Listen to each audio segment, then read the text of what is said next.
বোধহয় এই মুহূর্তে একটা নতুন ট্রেন্ড চলছে, পুলিশকে হুমকি দাও আর তারপর কেউ পাল্টি খাচ্ছে, কেউ ক্ষমা চেয়ে নিচ্ছে, তাহলেই সাতক্ষণ মাপ। এবং এবারে যেটা দেখা যাচ্ছে, ভরতপুরের তৃণমূল বিধায়ক যিনি হুমায়ুন কবির, তিনি কিছু ঘন্টা আগে আমরা দেখেছিলাম যে তিনি যেভাবে একেবারে পুলিশকে তুলোধনা করেছিলেন, বলেছিলেন যে যদি বিরোধী হিসেবে থাকতেন তিনি, তাহলে থানা ধরে ধরে তাদের বিরুদ্ধে কি কি ব্যবস্থা নেওয়া হতো, তিনি কি ব্যবস্থা নিতেন সে কথা বলেছেন। সেই সঙ্গে যারা সাধারণ মানুষ তারা যেন পুলিশের উপর ভরসা না রেখে হুমায়ুন কবিরদের উপর ভরসা রাখে, সেই আহ্বানও করেছিলেন হুমায়ুন কবির। কিন্তু তারপরই ডিগবাজি, কিরকম ডিগবাজি খেলেন ভরতপুরের তৃণমূল বিধায়ক হুমায়ুন কবির। তিনি এসপির সঙ্গে, পুলিশ সুপারের সঙ্গে একবার দেখা করলেন, আর তারপরই তিনি স্বভাবসিদ্ধভাবে যেরকমভাবে প্রতি ক্ষেত্রে তিনি ডিগবাজি খেয়ে থাকেন, পাল্টি খেয়ে থাকেন, সেরকমভাবেই পাল্টি খেলেন ভরতপুরের তৃণমূল বিধায়ক।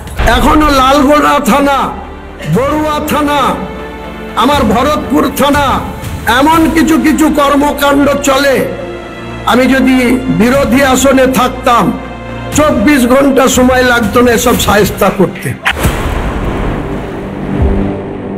যেটা কাল বলেছি সেই বক্তব্য থেকে আমি সরে আসছি বা প্রত্যাহার করছি। আমি নিজে থেকে বলছি যে এসপি সাহেবের সাথে আমার গঠনমূলক আলোচনা হয়েছে, খুবই সন্তোষজনক আলোচনা হয়েছে।